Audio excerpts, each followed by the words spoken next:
wa na'udzu billahi min shururi anfusina wa min sayyiati a'malina may yahdihillahu fala mudhillalah wa may yudlilhu fala hadiyalah. Asyhadu an la ilaha illallah wahdahu la syarikalah wa asyhadu anna Muhammadan abduhu wa rasuluhu amma ba'd. Qala Allah ta'ala fil Qur'anil Karim, a'udzu billahi minasy syaithanir rajim. Innal ladzina kadzdzabu bi ayatina wastakbaru anha la tufattahu lahum abwabus sama wa la yadkhuluna jannata hatta yalijal jamalu bisamil khiyat kadzalika najil mujrimin. Ikhwatu iman rahimakumullah, dalam kondisi seperti ini kita mendoakan kepada orang-orang yang meninggal dunia dalam masa COVID ini ya. Semoga Allah memberikan maghfirah dan rahmat pada ikhwan kita yang meninggal pada masa COVID ini. Dan yang sedang mengalami sakit, semoga Allah memberikan kekuatan, kesabaran dan segera menyembuhkan. Dan untuk kita semua, semoga ada dalam lindungan Allah Subhanahu wa ta'ala. Ikhwatu iman rahimakumullah, tadzkirah yang besar dari Allah. Himbauannya adalah hentikan perlawanan kepada Allah, hentikan ketakaburan, hentikan hasud, hentikan hirsun, agar Allah memberikan perlindungan. Pertama, perlawanan kepada Allah itu satu kezaliman yang besar. Mestinya tunduk, mestinya patuh, bersyukur atas segala nikmat, malah justru melawan. Ada rasa hebat itu ya. Ini dibuktikan sekarang. Manusia itu kecil, nggak bisa apa-apa. Karena itu hentikan itu. Saya sering menyampaikan, Quran mengkisahkan Firaun itu kan orang nomor 1 di kerajaannya. Dianggap hebat, kekayaan luar biasa, pendukung banyak, tapi ketika melawan Allah ternyata tidak berdaya, ditenggelamkan di lautan, mati. Nah itu. Lalu kalau kita mau melawan, kita punya apa? Inilah ya, sebagai tazkirah dari Allah Subhanahu wa ta'ala. Kita ganti dengan ketawaduan. Dari kibir diganti dengan tawadu. Tawadu merendahkan diri kepada Allah dengan kepasrahan yang total, tidak sepotong-sepotong. Kita masuk ke dalam lindungan Allah. Kita masuk ke dalam rahmat Allah. Bukti ketawaduannya adalah kita berwudu. Maka dengan wudu itu kita memulai untuk tawadu, yaitu sujud dengan kesucian. Nah, begitu. Kita berwudu atau kita bersuci. Sucikan juga dari syirik. Karena tidak layak sujud kepada Allah kalau masih ada syirik. Kemudian sucikan juga dari cara-cara yang memang Allah tidak mengizinkan. Dalilnya mudah dan sering kita dengar itu. Man amila amalan laisa ali amruna fahuwa rad.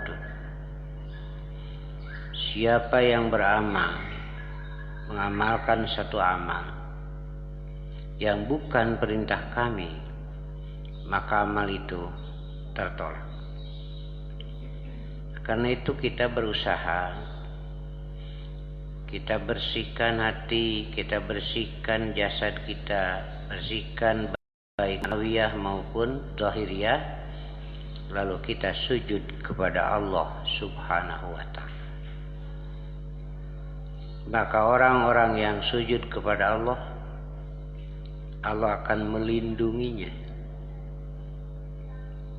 Bagaimana cara melindunginya? Ya Allah yang lebih tahu. Cuma ada kalanya di kita yang disebut perlindungan itu selamat we hirup we tuluy, itu bukan itu secara maknanya. Bagi contoh saja, Hamzah itu gugur di perang Uhud. Malah kalau lihat fisik nama kita itu merasa kasihan sekali. Tapi justru inilah pertolongan Allah, perlindungan Allah. Daripada di dunia riweuh mending di situ tuh di surga gitu. Cuma kita melihatnya dohir itu. Sampai dibelek segala macam, kan tidak dibelek juga hancur nanti. Dikubur mah. Ibu mau milih mana? Mau hancur dikubur atau mau sekarang? Sok pilih.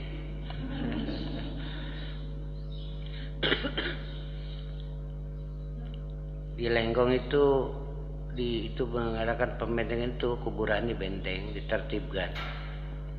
Nah, ibu-ibu saja, nah ibu mau dikubur di sini, mau diurus disolatin lah oleh orang-orang di sini katanya. Jangan khawatir bu, mau besok mau lusa. Lain gitu, cenah usahanya kumaha tuh. Nah itulah kadang-kadang kita melihatnya tuh gitu. Padahal itulah ya. Tinggalkan duniawi, udah di sana abadi itu udah nggak ada masalah lagi. Ya. Jadi perlindungan Allah itu ya Allah yang Maha Tahu. Kita serahkan kepada Allah. Jalannya adalah tawadu kepada Allah. Allah akan melindungi, membantu ketika kita melawan, ya udah dibiarkan oleh Allah, silahkan. Dan tidak ada manusia yang kuat untuk itu. Ikhwatu iman rahimakumullah. Kemudian juga dalam kehidupan sehari-hari, janganlah merasa bahwa segala keberhasilan itu karena kehebatan kita. Itu salah sekali. Malah ada doa, ini bagus sekali doanya. Ya Allah, jangan kau serahkan untuk mengurus jasad aku ini kepadaku. Tidak akan sanggup. Karena itu hendaklah ada ketawaduan, bersyukur kepada Allah, ada tarbiyah khalqiyah dan khuluqiyah. Jasad ini kan yang ngurus Allah, bukan kita. Kalau kita yang ngurusnya, mual ka urus mual lah. Ada gerak refleks kalau jalan, coba kalau kita yang ngatur. Kanan dulu, kiri, kanan, terus tiap hari atuh mal bisa barang gawe bu. Ngicep orang ngaturna buka tutup mal kaburu dahar moal urus panon we hayo. Ini kan dengan refleksnya begitu. Kadang-kadang kita tidak menyadari ini adalah kenikmatan dari Allah, tarbiyah khalqiyahnya itu. Kemudian tumbuh seimbang dengan pertumbuhan akal dan lain sebagainya. Saya sering menyampaikan, kita tidak akan bisa ngurus awak oge. Yang sakadar hirwe pan urang mah. Sang kenyataannya. Protokol kesehatan dilaksanakannya memang harus.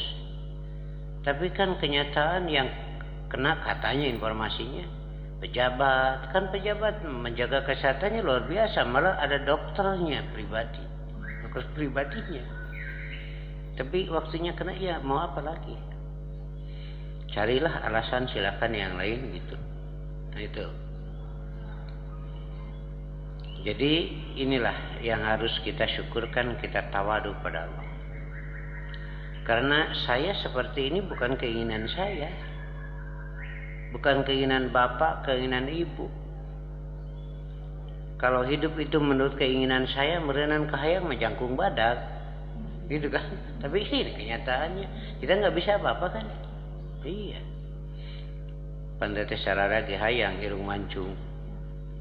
Kecek di urang, tapi cek urang Arab pegek nu halus teh na dan mancung geus biasa. Sapopoe ningali nu mancung mah teu aneh, matak ningali nu pegek teh menarik. Itu kan banyak kasus ya. TKW yang diperkosa padahal wajahnya wah di bawah pasaran itu.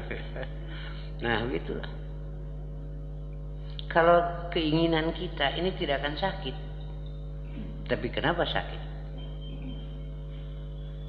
Inilah mestinya jadi tazkirah. Jadi dari kenyataan yang ada, takabur itu salah.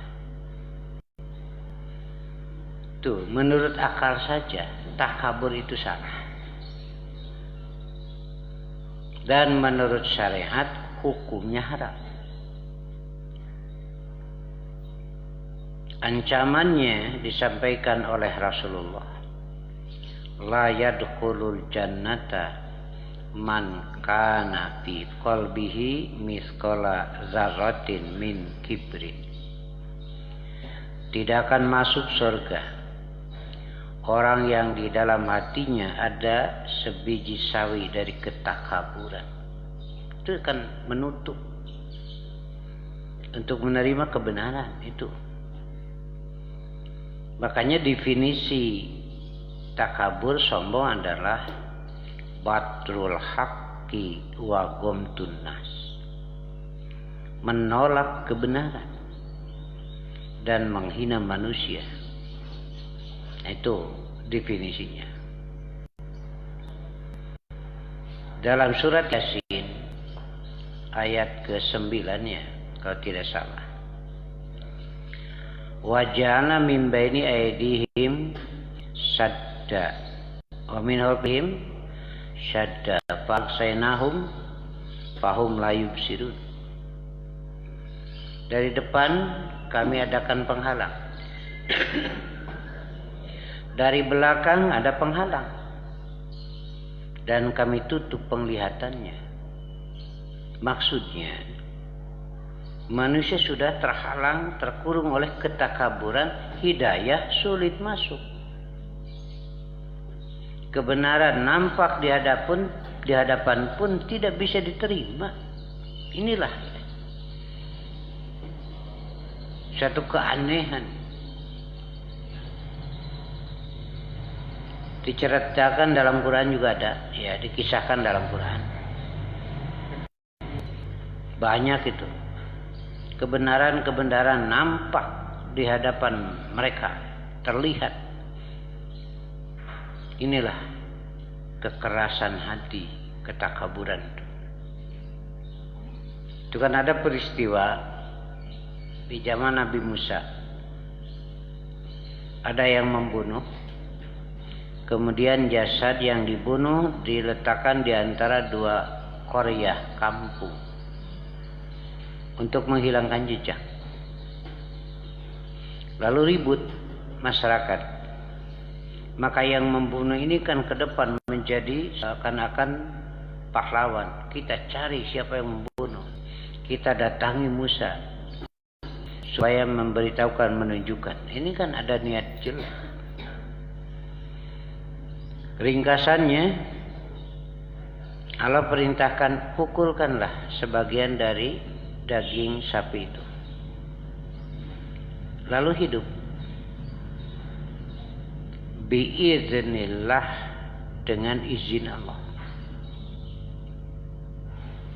Lalu minta ditunjukkan siapa yang membunuh kamu. Ternyata orang ini yang merasa jadi pahlawan itu. Udah mati lagi. Cuma sebentar. Walaupun sebentar, orang ini ternyata bermanfaat, membuktikan kebenaran. Dengan waktu yang sebentar hidup itu justru malah bermanfaat untuk tegaknya keadilan.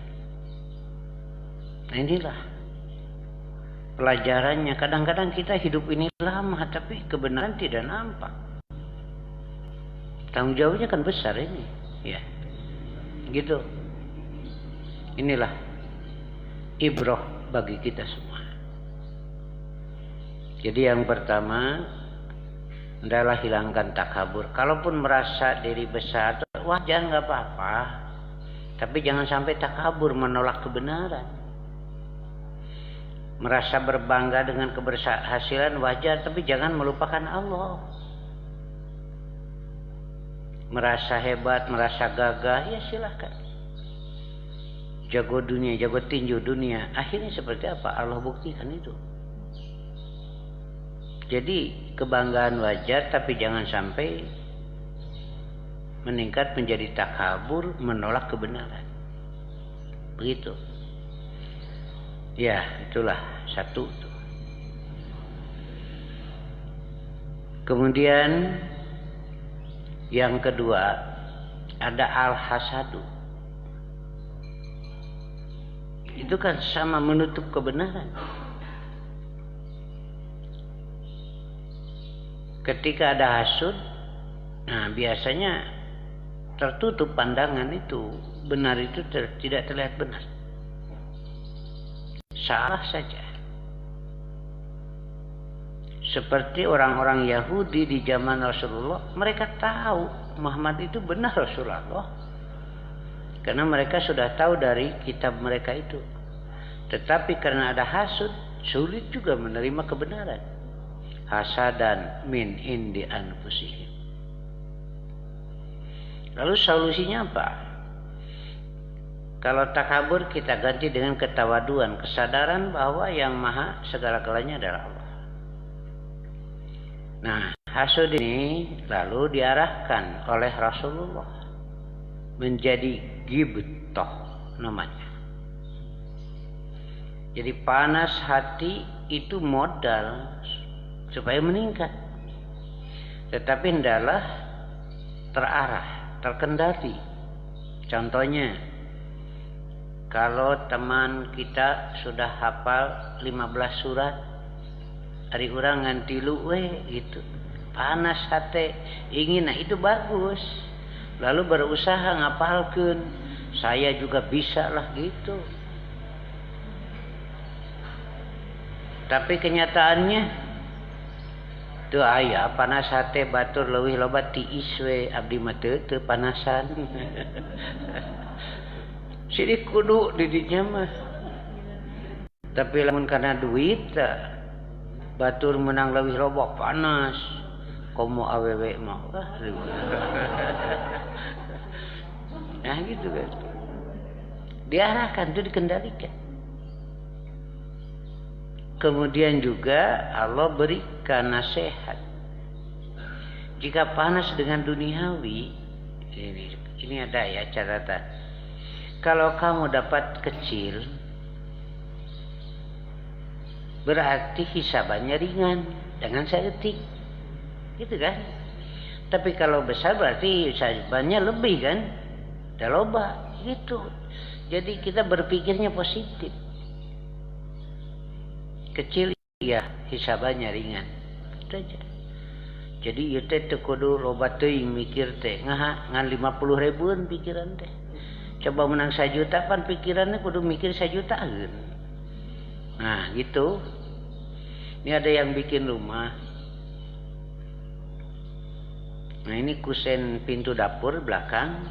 Itu kan biasanya lebarnya 80. Mungkin yang kerja tengah lamun berenai masalah sudah dipasang. Ini yang punyanya ningali asal letik diukur cuma 60. Sudah dipasang lagi. Marah-marah. Lalu yang kerjanya minta mohon maaf, itu saya lagi ya ada masalah kesugan teh pas, nah gitulah alasan ada. Saya datang waktu itu kebetulan, ada apa? Ini katanya Ustaz, kan biasanya 80 sekarang cuma 60. Ini pintu ke belakang. Oh, kenapa Bapak tidak bersyukur? Saya bilang, syukurku mau Ustaz teh. Itu berapa kali buka pintu sehari? Hitung saja 10 kali. Berat mana 60 dan 80? Nah, hampang kene 60, ku Allah diberi hampang. Jadi ngan 60 itu kan. Coba 10 kali sapoe perlu bayar dah. Beda jeung 80. Bari ngaleos hese ngomong jeung Ustaz ini. Ini apa lagi? Nah, inilah. Begitu. Jadi Allah arahkan. Silahkan. Kena ada. Wajar. Manusiawi nggak apa-apa. Kemudian muncul dorongan ada permintaan. Wajar nggak apa-apa. Pokoknya pakaian.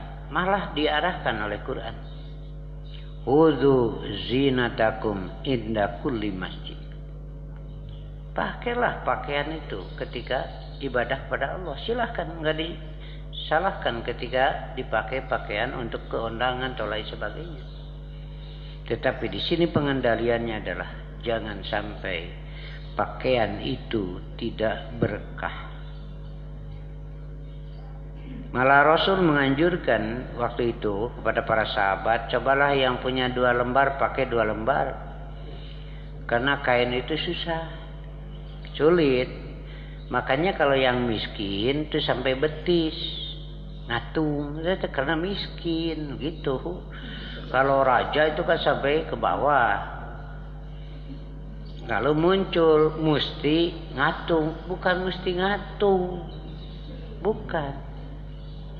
Yang tidak boleh itu israfnya. Kul, silakan makan.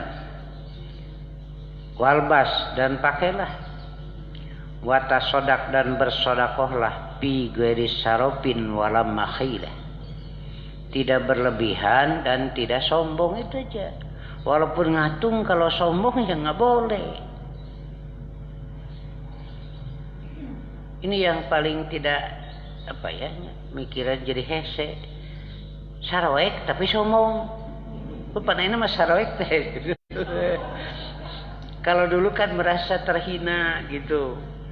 Celana sampai sobek-sobek, era gitu, miskin bang. Ini mah malah sombong di. Makin sarawek teh kalah sombong. Ya, inilah kenyataannya. Jadi diarahkan itu, silakan. Dan berpanas hatilah ketika orang bisa berinfak. Kenapa saya tidak? Apa dengan harta, mau dengan tenaga, dengan ilmu silakan. Dengan omongan yang bagus. Karena kata-kata yang bagus itu sedekah.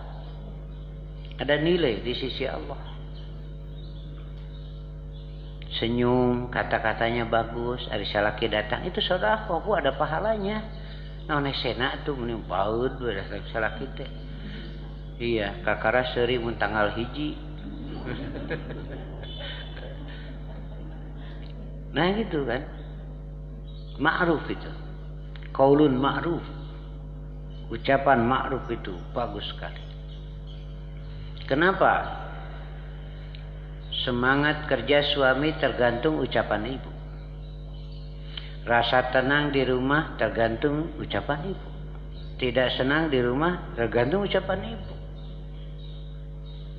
Pulang dari kantor jam 4 kukurilingan heulang adaguan maghrib. Kenapa? Karena sudah terbayang di rumah wajah gerhana. Lagi ucapannya bagaikan petir saja kan nggak enak. Padahal rumahnya besar, tapi terasa sempit di rumah. Maka dengan ucapan itu bisa meluaskan rasa. Nah disitulah sepintas kok kenapa Quran sampai juga menyebut masalah ini, sampai Allah menurunkan Quran, sunnah. Ternyata ini sangat besar pengaruhnya. Satu kata saja ibu itu pengaruhnya besar.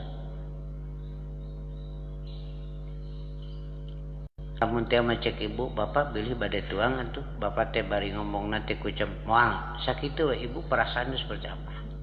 Satu kata itu. Nah itu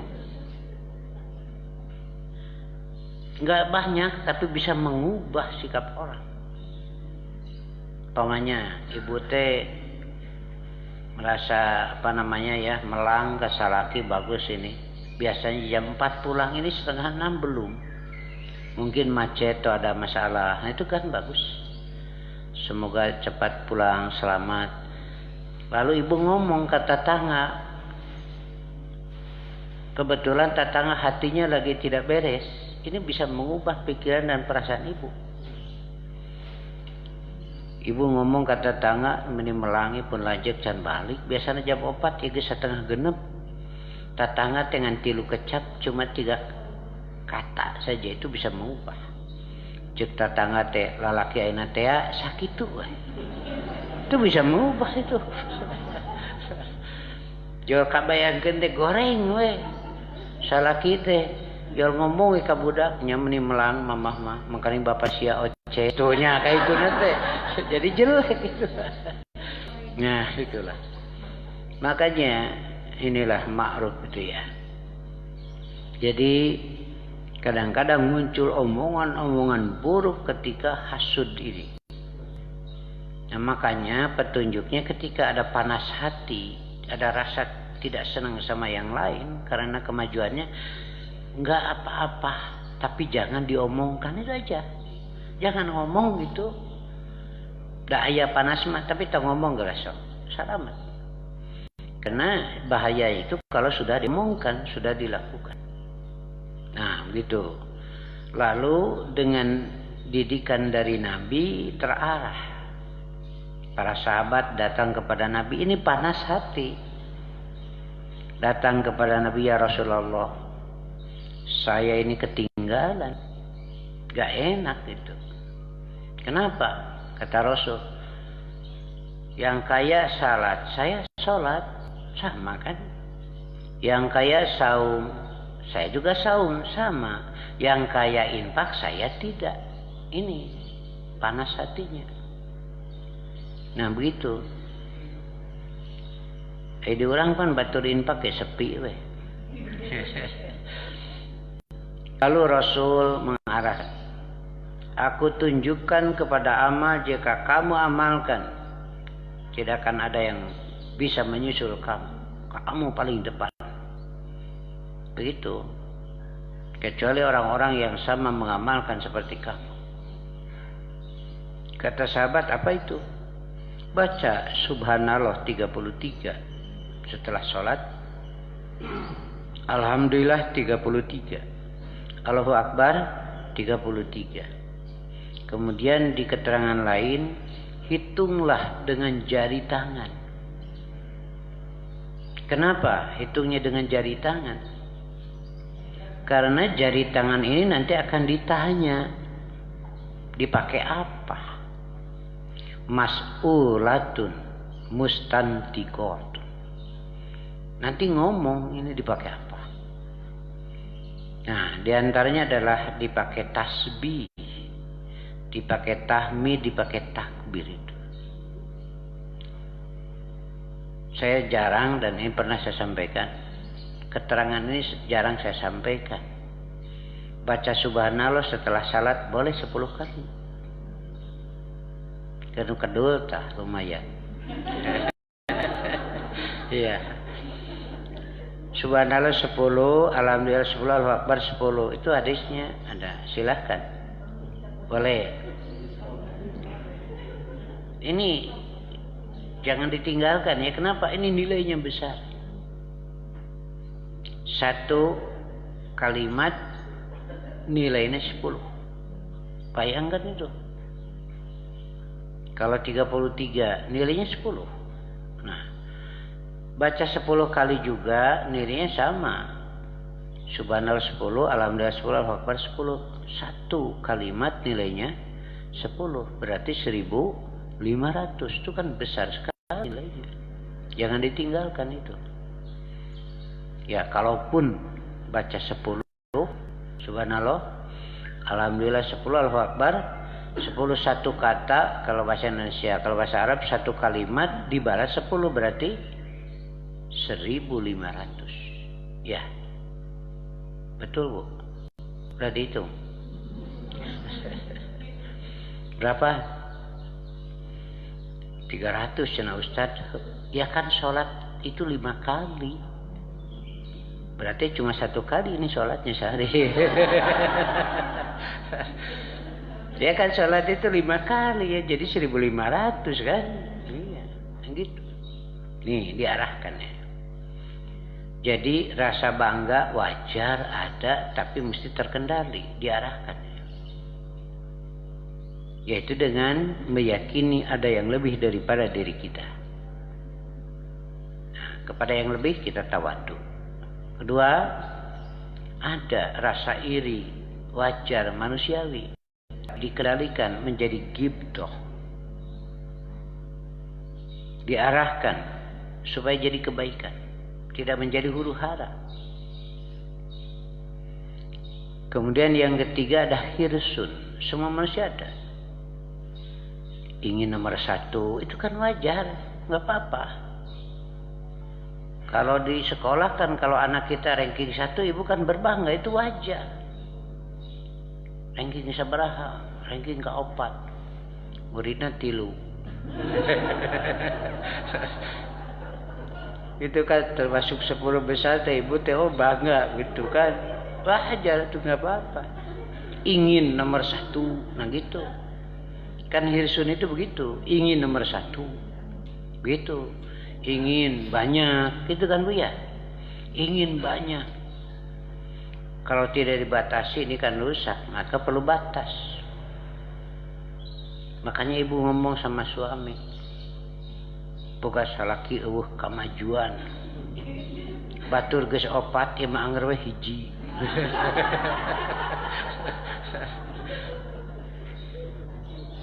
Nah itu ya, itu hirsun itu. Harta begitu, jabatan begitu, manusiawi nggak apa-apa. Ini kan menjadi pendorong semangat untuk bekerja, lalu diarahkan. Dikendalikan, yaitu dengan batas halal haram. 1 tuh. Silahkan banyak, tapi ingat ini batasnya, halal dan haram itu. Nah, ketika haram jangan. Nah itu sebagai pengendalian. Para sahabat banyak yang maju usahanya, yang kaya, tapi dalam batas itu. Nah, 1 itu. Kemudian diarahkan oleh Allah. Hendaklah pikirkan ada barokah tidak dari yang didapat itu. Karena itu walaupun 1 suap ada barokahnya lebih baik daripada sepiring tidak ada barokahnya. Jadi 1 suap ada barokahnya lebih baik daripada sepiring tidak ada barokahnya. Nah begitu. Ini sebagai pengendaliannya. Pikirkan barokahnya. Kenapa? Karena oleh Allah sudah disampaikan sebagai pengendalian terhadap hirsun itu. Andaikan saya menjadi orang yang paling kaya, uang banyak, harta di mana-mana, tapi ketika mati dibawa enggak? Ini kan terus diingatkan sebagai pengendalian.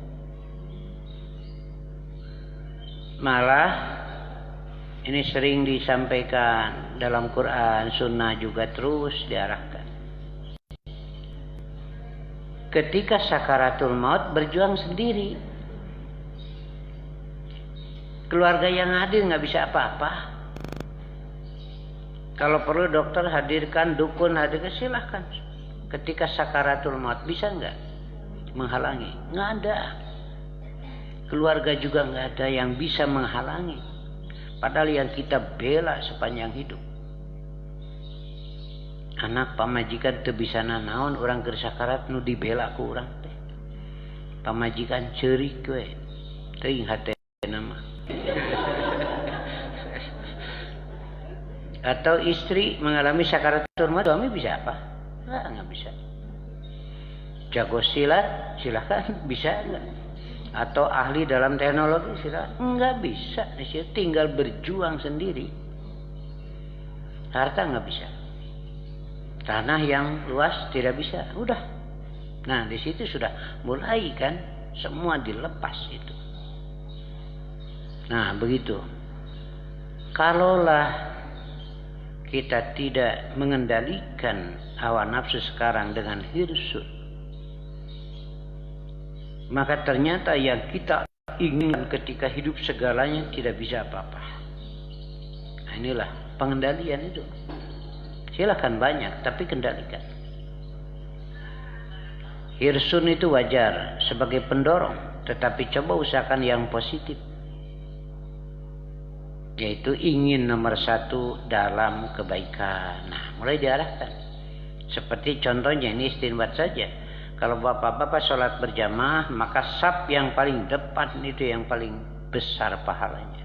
Artinya didorong. Rasa ingin nomor satu sekarang diarahkan. Tapi kadang dibalik.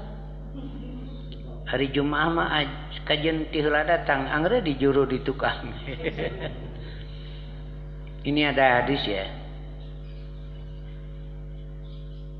Dalam hadis itu disebutkan akan terakhir keluar dari neraka nya ka surga kan, tapi ke neraka heula ieu sok salat itu. Kenapa?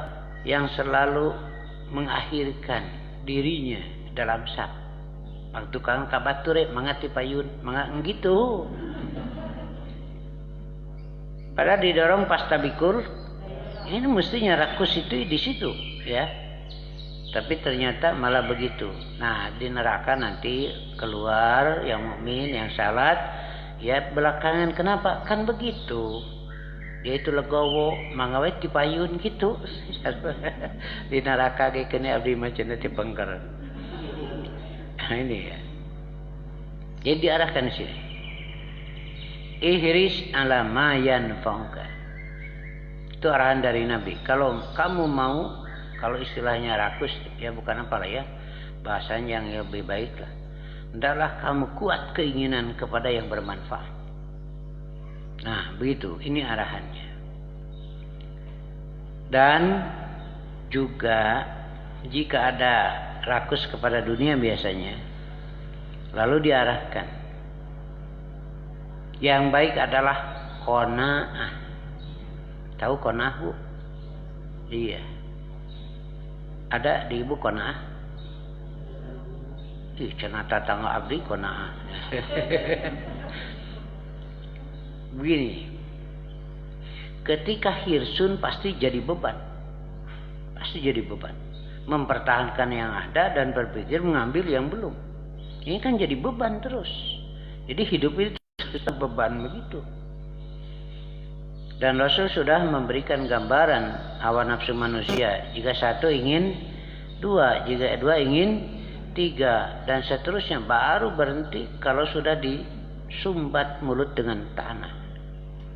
Itu begitu kan? Nah, ada itu semua.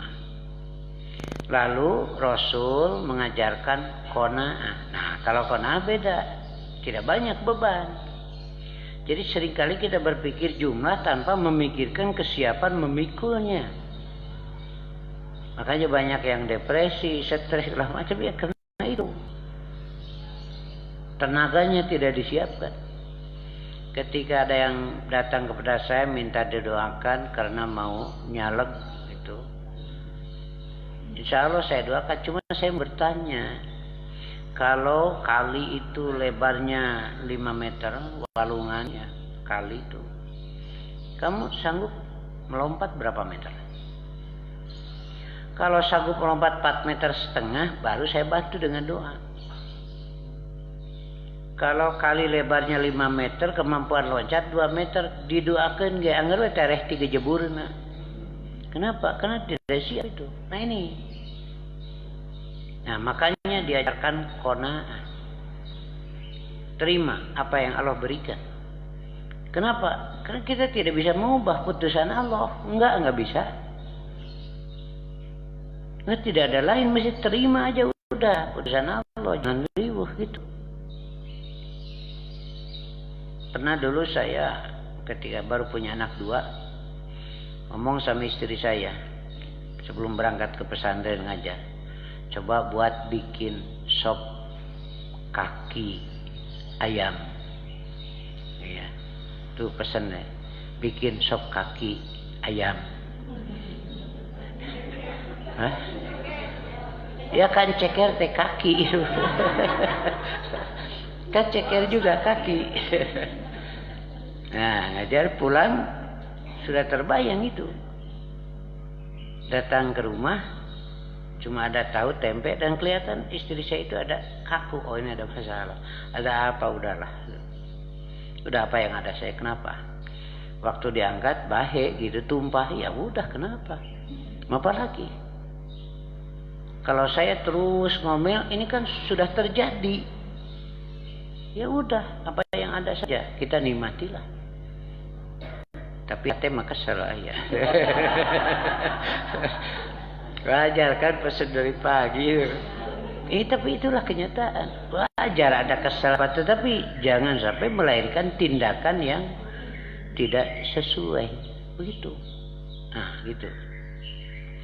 Guru saya kasih cerita dongeng, ibroh pelajaran.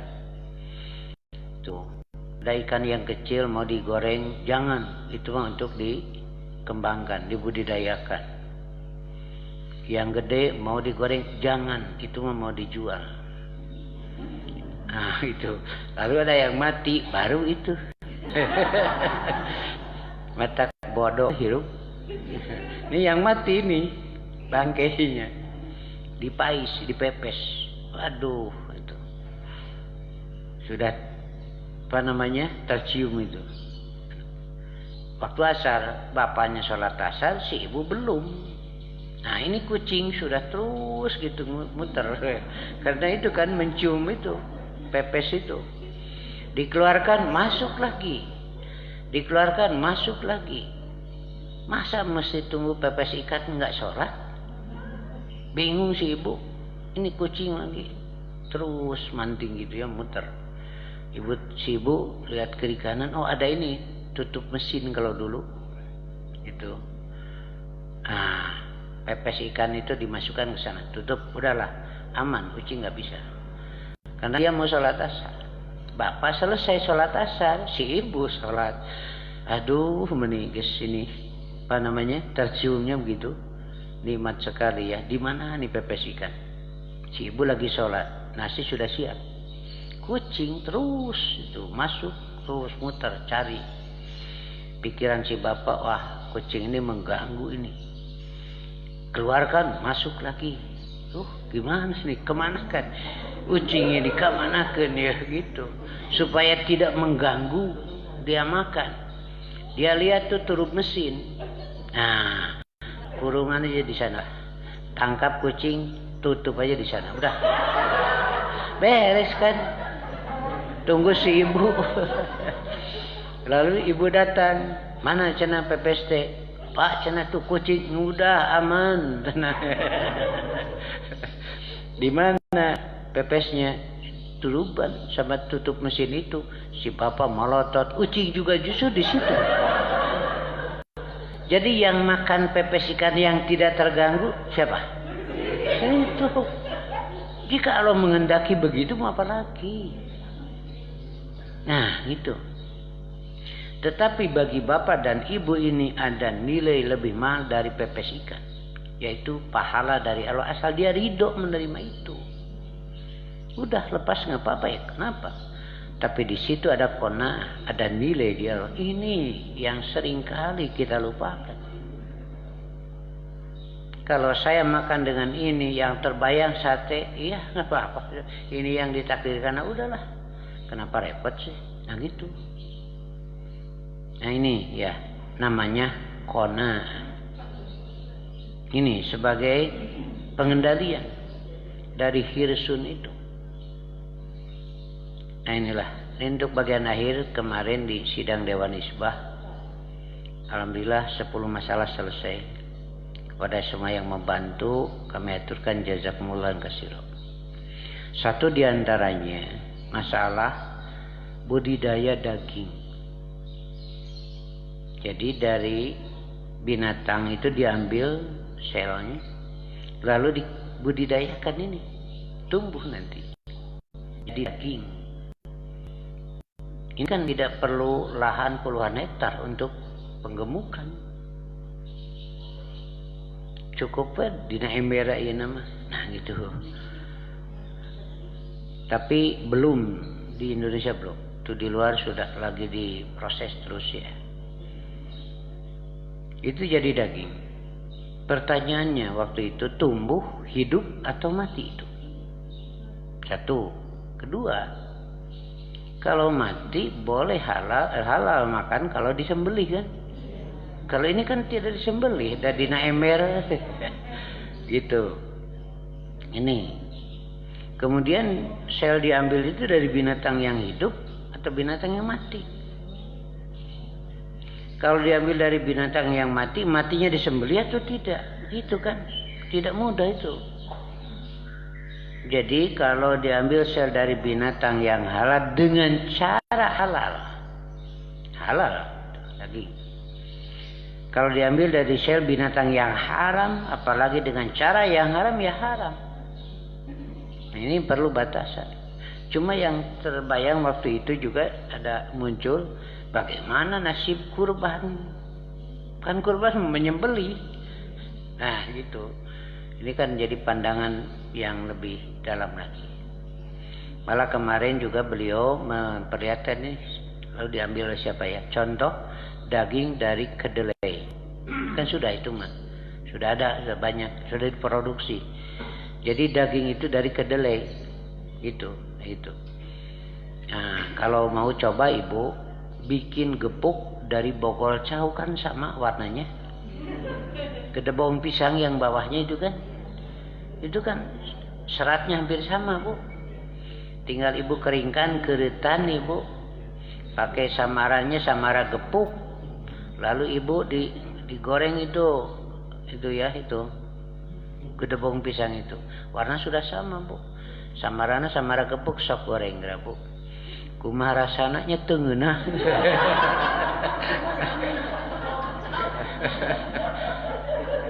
Tapi kalau ini rasanya enak, nah ini baru saya angkat jempol itu.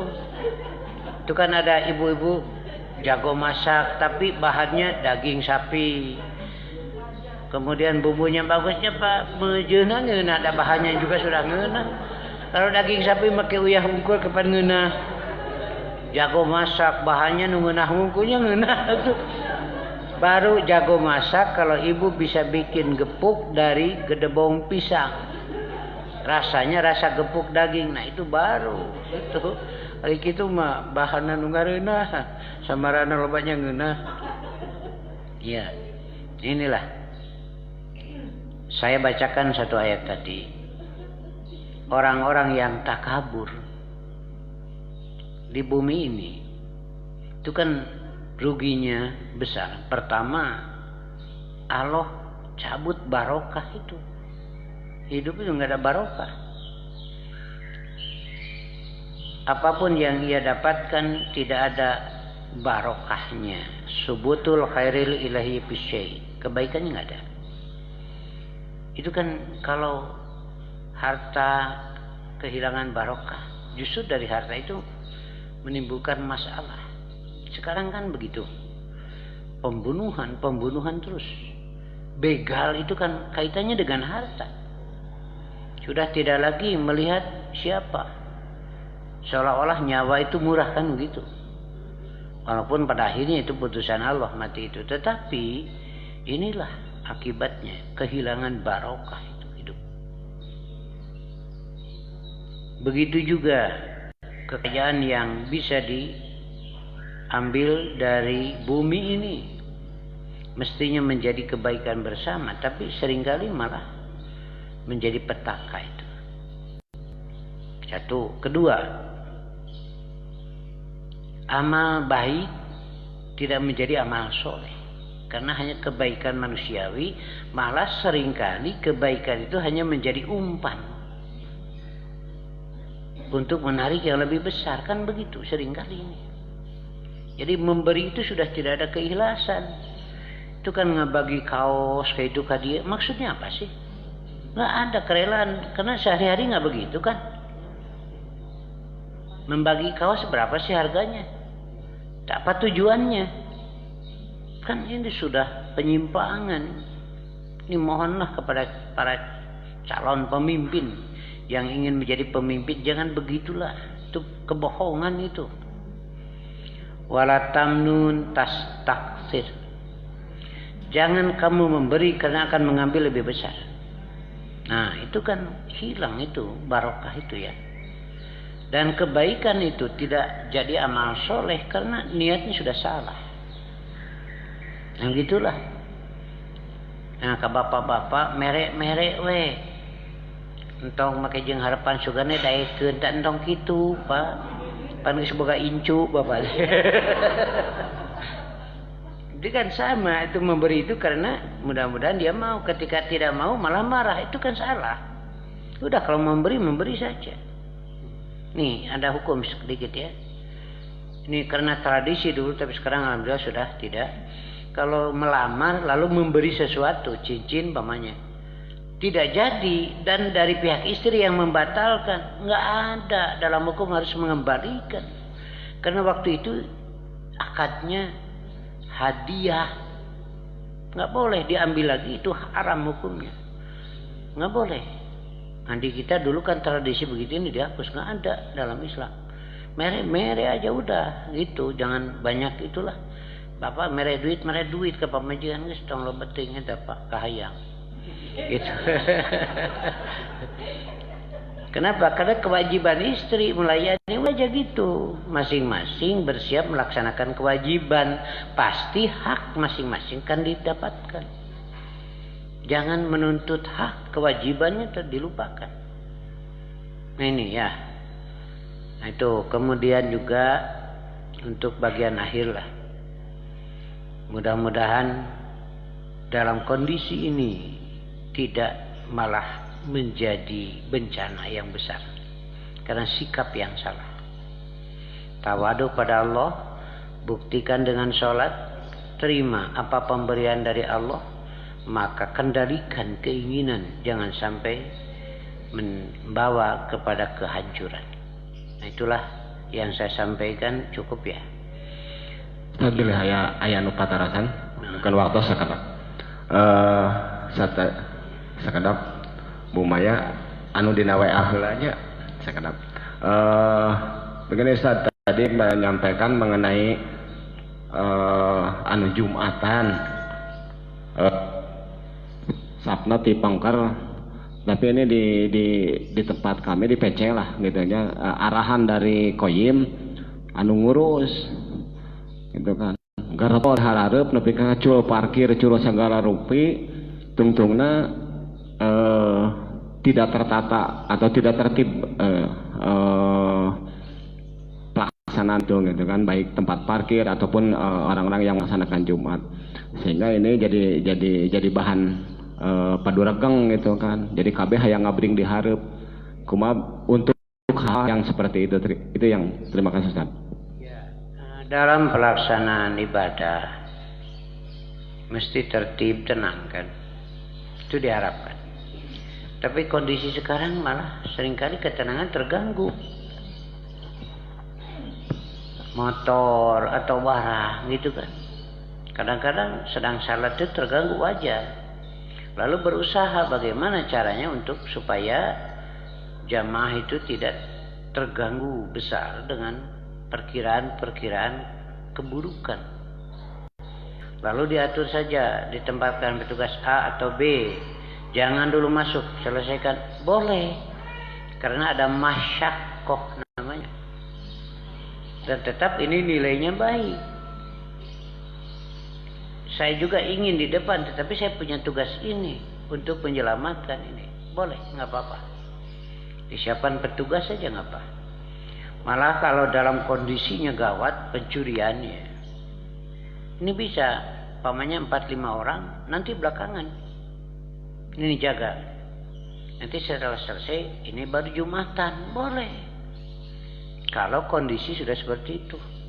Itu kan sekarang helm saja dibawa ke masjid KB itu riweuh. Motor lagi sekarang. Iya, dikunci leungit jeung kuncina. Nah, kalau kondisi di satu daerah gawat gitu, ya dalam pencurian, maka boleh diatur. Pamannya, udah aja tugaskan 4-5 orang lah udah. Siap tugas jaga. Selesai itu beres, dia saatnya ada yang menjaga. Boleh itu. Iya, kalau memang diperlukan. Ya. Ya, terima kasih untuk teman-teman di Darussalam ya. Tong melang gitu kan. Mangga Bu Maya. Ya, silakan. Bismillahirrahmanirrahim. Ustadz, punten keluar dari tema Ustadz. Ini masalah wanita yang berziarah kubur. Kan kalau dalam hadisnya itu terlaknat ya Ustadz ya. Terlaknat itu apakah bersamaan dengan laki-laki yang ketika Rasulullah pernah menghentikan dulu dan sekarang diperbolehkan lagi, atau wanita itu sampai sekarang sampai akhir gitu ya tetap terlaknat untuk yang berziarah kubur? Terima kasih Ustaz. Ya, ziarah kubur itu pernah Nabi melarang. Kuntu nahaitukum an ziyaratil kubur. Aku pernah melarang kamu ziarah kubur. Kenapa? Nah, kalau kita cari-cari ternyata banyak yang masuk Islam belum lama, belum dapat pelajaran begitu banyak ya. Masih adat jahiliyah yang dipakai ketika ke kuburan. Meminta-minta, nangis, meratap, itu. Makanya oleh Nabi dilarang, jangan, karena kalau menimbulkan kemusyrikan. Nah, setelah diberitahu, diajarkan, kan tinggal tulang, nggak apa-apa, itu di dalam tanah habis semua. Itu kan bukti begitu kan, udahlah. Tapi yang ruhnya di alam kubur itu kuburan, rumah di alam kubur. Doakan mereka. Apa doanya? Mintakan ampunan dan keselamatan. Itu aja dua intinya. Gak usah datang ke kubur. Salat ketika sujud kita memohon kepada Allah, orang tua dimaafkan dosa-dosanya. Yang sudah silakan. Gitu. Lalu diajarkan itu dan diajarkanlah doa. Kalau kamu datang ke kubur, jarah itu datang, maka bacalah assalamualaikum ahla dia dan seterusnya. Ini arahan dari Nabi. Begitu. Setelah tahu bahwa begitu mestinya, oleh Nabi dibebaskan. Fazuruha, silakan sekarang kamu ziarah. Kaidah al-amru ba'dan nahi yufidul ibahah. Jika ada perintah setelah melarang, melahirkan hukum boleh. Tidak wajib ziarah kubur itu. Tidak sunat, tidak haram, tidak makruh, boleh saja. Jangan menentukan harus bulan Ramadan, nggak ada dalil. Silakan. Tapi apa maknanya ziarah kubur? Mengingatkan kamu akan mati. Itu. Apa perempuan terlarang? Enggak, silahkan. Laki-laki perempuan silahkan. Boleh, bukan wajib. Yang terlarang itu, yang tidak boleh itu perempuan ikut mengantar jenazah. Bukan jarahnya, bukan. Perempuan mengantar jenazah udah janganlah. Gitu. mensolati mayit dapat 1 qiraat, mengantar jenazah sampai selesai ngubur dapat lagi 1 qiraat, pahalanya 2. Perempuan salat mayit dapat 1 qiraat, tidak mengantar jenazah dapat 1 qiraat. Karena bukan mengantar dan tidaknya, tetapi taat pada aturan itu. Nah begitu, jadi bukan jaraknya mengantar jenazah ke kuburan. Ya kalau jaraknya boleh.